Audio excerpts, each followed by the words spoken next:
Si tu veux apprendre ta religion correctement, viens me rejoindre sur ma plateforme en ligne Islami. Croyances, langue arabe, jurisprudence, tajwid, tafsir, sciences du hadith, comportement et exhortation. Tout cela dans une seule et même formation. Tu pourras apprendre les bases de ta religion avec des vidéos simples et détaillées. Pour plus de détails, clique sur le lien dans la description. Bonne vidéo. Assalamu alaikum wa rahmatullahi wa barakatuh. Dans cette nouvelle vidéo, nous allons aborder ensemble la biographie du prophète Isa alayhi salam. Nous verrons ensemble, Inch'Allah, les principaux récits qu'Allah Azza wa Jal mentionne dans son livre, tels que sa naissance miraculeuse, sa prédication, ses miracles, son élévation vers Allah Azza wa Jal, ou encore sa descente qui aura lieu à la fin des temps. Sans perdre plus de temps, on passe à l'explication. Bismillahirrahmanirrahim. Alhamdulillahi Rabbil Alamin. والصلاة والسلام على أشرف الأنبياء والمرسلين نبينا محمد وعلى آله وصحبه أجمعين أما بعد. Son nom et sa parenté. Le nom du prophète Isa alayhi salam est Isa, fils de Maryam, fils de Imran, fils de Matan, fils de Ayazir, fils de Yud, fils de Ajban, fils de Saduq, fils de Ayazur, fils de Yaqim, fils de Ayboud, fils de Zarbaïl, fils de Sheltan, fils de Yuhnya, fils de Beristia, fils de Amun, fils de Misha, fils de Hazqil, fils de Ajaz, fils de Yutham, fils de Aziria, fils de Bouram, fils de Boussafat, fils de Asa, fils de Abia, fils de Rahi'am, fils de Sulaiman, fils de Daoud, alayhi salam. Il y a donc 25 personnes entre le prophète Isa alayhi salam et le prophète Sulaiman alayhi salam, fils du prophète Daoud alayhi salam. L'origine du nom Isa vient de la langue syriaque. Il s'agit d'une langue venant de l'araméen. À l'origine, ce nom se prononce Aïsoua ou Yashoua, selon la divergence des savants.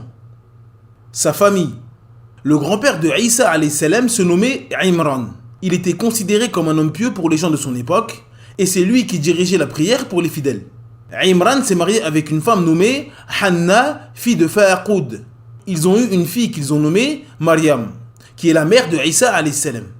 Hanna, la femme de Imran, avait une sœur nommée Ashia'. Ashia' était donc la tante maternelle de Maryam. Ashia' se maria avec le prophète d'Allah Azza wa Jal, Zakaria alayhi salam. Ils eurent tous les deux un enfant qu'ils nommèrent Yahya. Yahya est donc le cousin de Isa alayhi salam, et c'est également un prophète d'Allah Azza wa Jal. Le contexte de sa naissance. Allah Azza wa Jal dit فَتَقَبَّلَهَا رَبُّهَا بِقَبُولٍ حَسَنٍ وَأَنبَتَهَا نَبَاتًا حَسَنًا وَكَفَّلَهَا زَكَرِيَّا كُلَّمَا دَخَلَ عَلَيْهَا زَكَرِيَّا الْمِحْرَابَ وَجَدَ عِندَهَا رِزْقًا قال يا مريم أنى لك هذا قالت هو من عند الله إن الله يرزق من يشاء بغير حساب. Dans la sourate 3 au verset 37, d'après la traduction approximative, Allah Azza wa Jal dit: Son Seigneur l'agréa alors du bon agrément, la fit croître en belle croissance, et il en confia la garde à Zacharia.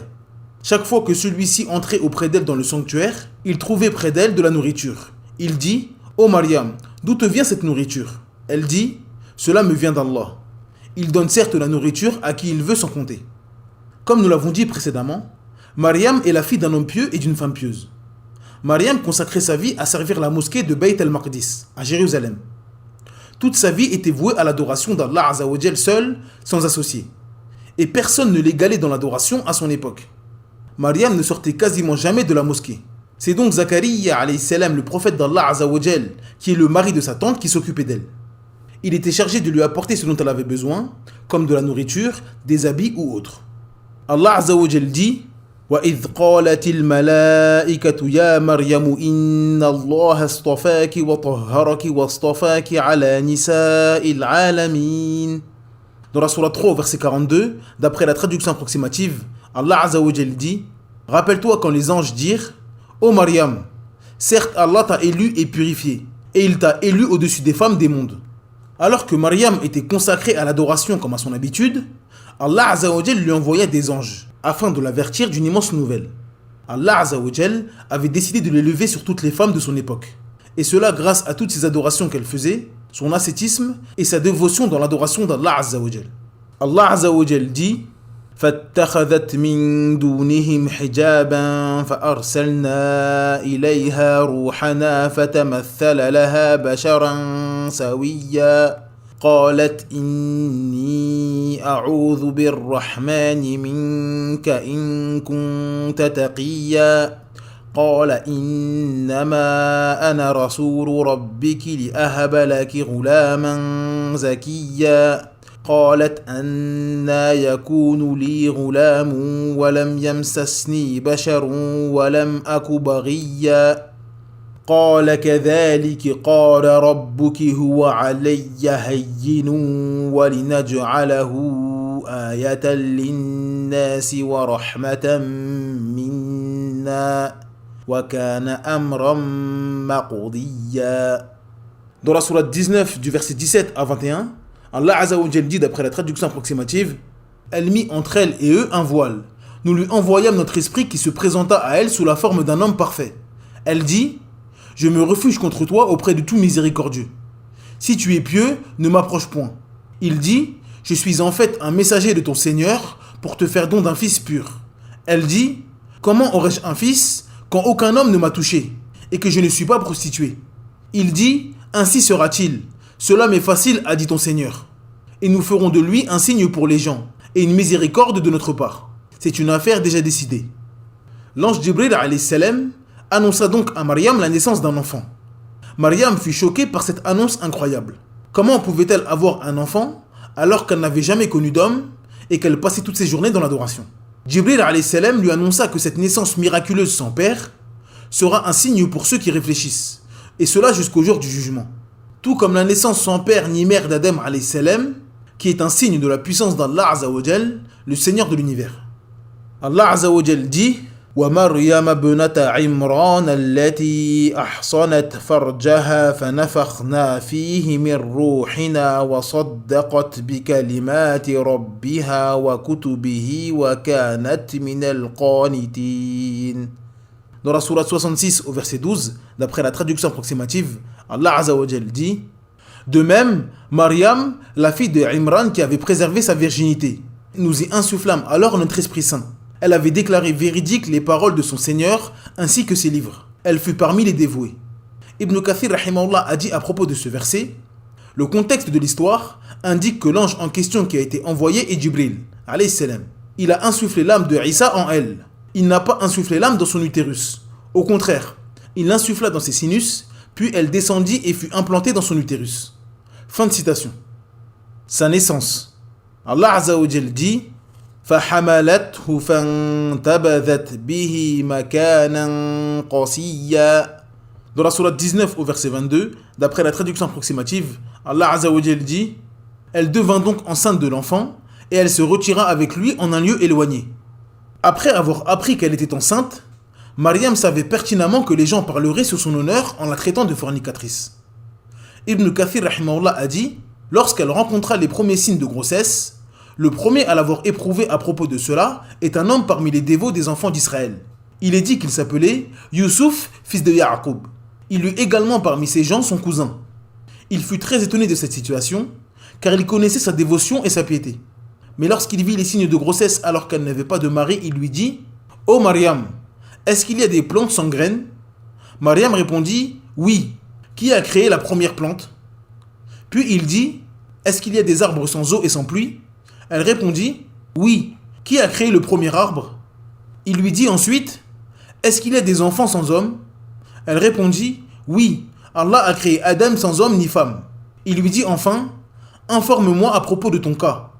Elle lui dit: Certes, Allah m'a annoncé la bonne nouvelle. Une parole de sa part, son nom sera El-Masih, Isa, fils de Maryam. Illustre ici-bas comme dans l'au-delà, et l'un des rapprochés d'Allah. Fin de citation. La rumeur de la grossesse de Maryam ne cessait d'enfler au sein des enfants d'Israël.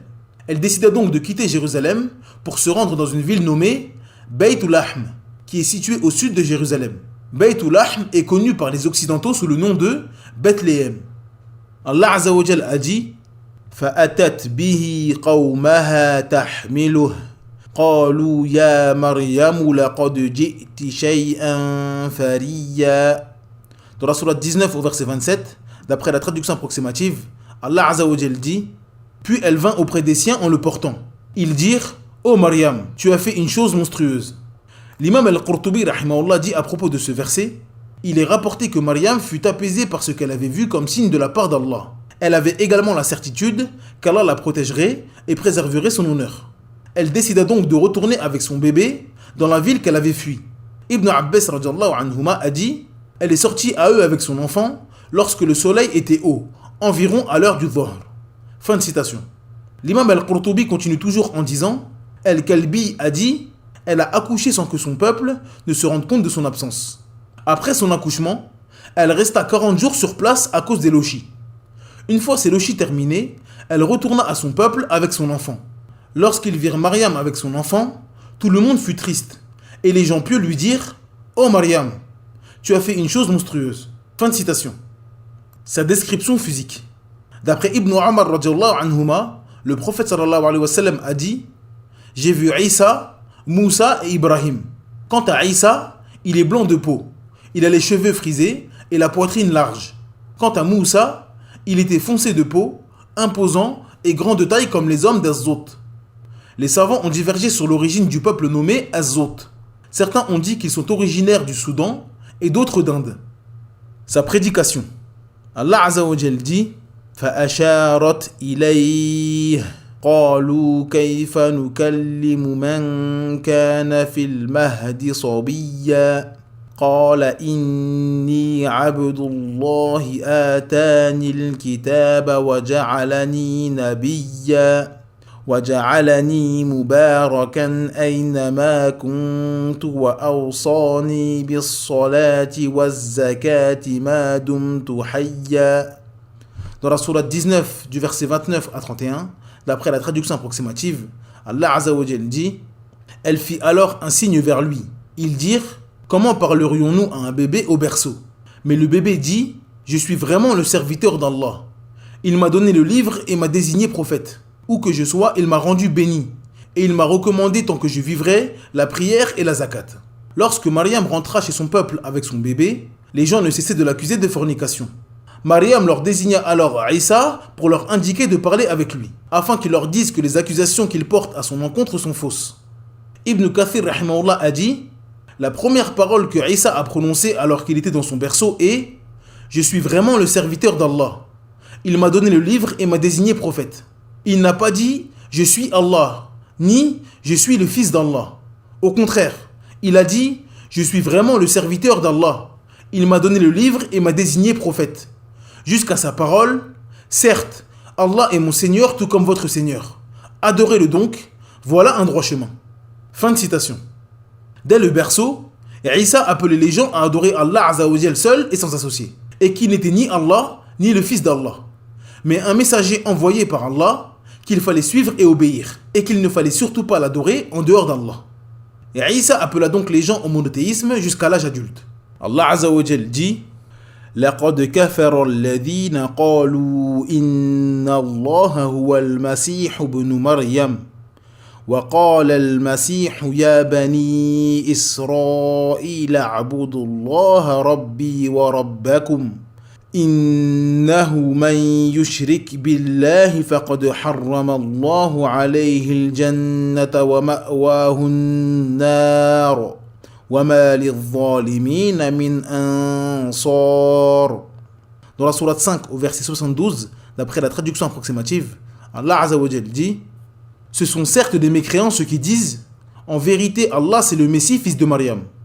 Alors que le Messie a dit: Ô enfants d'Israël, adorez Allah mon Seigneur et votre Seigneur. Quiconque associe à Allah d'autres divinités, Allah lui interdit le paradis, et son refuge sera le feu.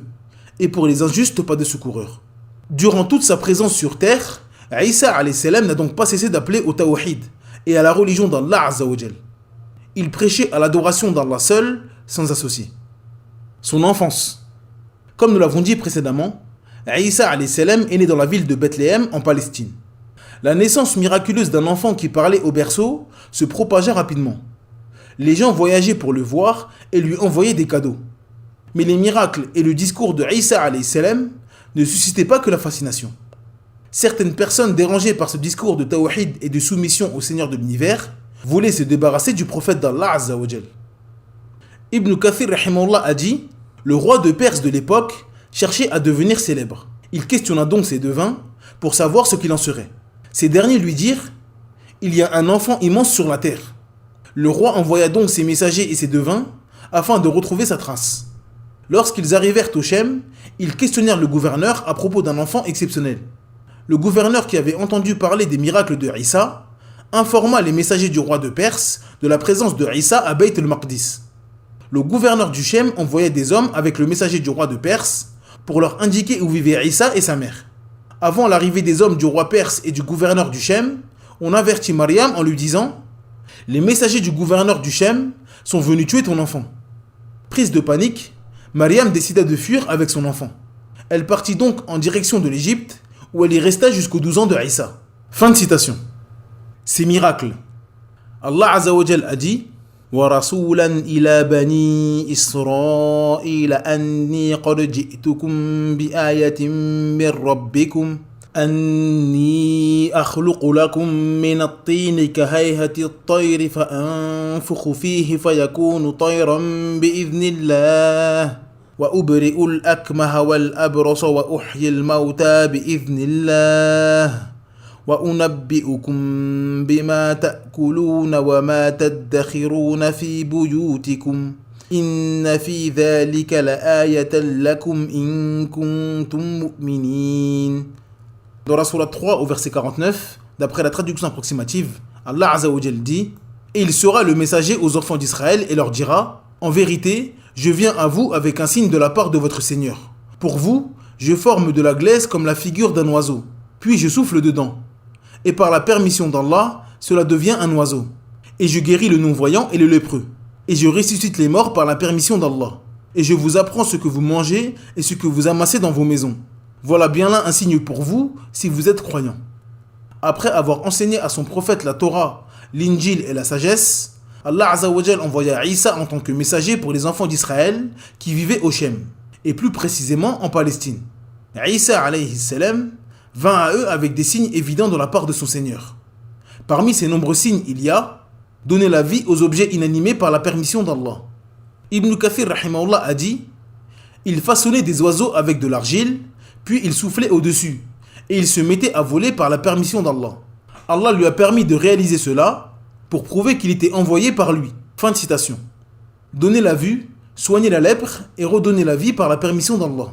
Dans la sourate 3 au verset 49, d'après la traduction approximative, Allah Azza wa Jal dit: et je guéris al-akmah et le lépreux et je ressuscite les morts par la permission d'Allah. Les savants ont divergé sur le sens du mot al-akmah. Certains ont dit qu'il s'agit d'une personne qui a une rétinite pigmentaire. Il s'agit d'une maladie des yeux qui ne permet pas de voir lorsqu'il fait sombre et que la luminosité est faible. D'autres savants ont dit qu'al-akmah est celui qui est aveugle depuis la naissance, c'est-à-dire qu'il n'a jamais eu la vue de sa vie. L'imam Ibn Kathir rahimahullah a dit: Allah envoie chaque prophète avec des miracles qui correspondent à leur époque. À l'époque de Moussa, ce qui était le plus fréquent et impressionnant étaient les sorciers et leur tour. Allah a donc envoyé Moussa avec des miracles impressionnants, afin que les sorciers sachent immédiatement que ceci ne pouvait uniquement venir d'Allah Azza wa Jal. Ces miracles les ont fait se repentir et devenir des bienfaisants. L'époque de Isa alayhi salam était celle de l'expansion de la médecine et la recherche de remèdes. Allah a donc envoyé Isa alayhi salam avec des miracles qu'aucun médecin ne pouvait réaliser. Aucun médecin ne pouvait donner la vie à une chose inanimée, redonner la vue à un aveugle, redonner une peau normale aux lépreux ou redonner la vie aux morts. Quant au prophète Mohammed sallallahu alayhi wa sallam, il est apparu dans une époque où l'éloquence et la poésie régnaient. Il fut donc envoyé avec un livre venant d'Allah, un livre qui n'a aucun équivalent. Si les djinns et les hommes se réunissaient pour y reproduire un verset ou une sourate, ils n'y parviendraient jamais. Fin de citation. Le retour vers son Seigneur. Allah Azza wa Jal dit: إذ قال الله يا عيسى إني متوفيك ورافعك إلي ومطهرك من الذين كفروا وجاعل الذين اتبعوك فوق الذين كفروا وجاعل الذين اتبعوك فوق الذين كفروا إلى يوم القيامة ثم إلي مرجعكم فأحكم بينكم فيما كنتم فيه تختلفون. Dans la Sourate 3, verset 55, d'après la traduction approximative, Allah Azza wa Jal dit: rappelle-toi quand Allah dit: Ô Isa, certes je vais mettre fin à ta vie terrestre, t'élever vers moi, te débarrasser de ceux qui n'ont pas cru et mettre jusqu'au jour de la résurrection ceux qui te suivent au-dessus de ceux qui ne croient pas. Puis c'est vers moi que sera votre retour, et je jugerai entre vous ce sur quoi vous vous opposiez. Plus l'appel à l'unicité d'Allah Azza wa Jal et au suivi de son prophète prenait de l'ampleur, plus Isa se faisait des ennemis. Certains rabbins des enfants d'Israël ne supportaient plus de voir leur emprise diminuer sur les croyants, et de voir les gens accepter le message du messager d'Allah. Comme à leur habitude, lorsqu'un prophète vient en contredisant leur passion, ils tentent de s'en débarrasser. Ils se sont donc alliés avec certains rois mécréants afin de tuer Isa alayhi salam.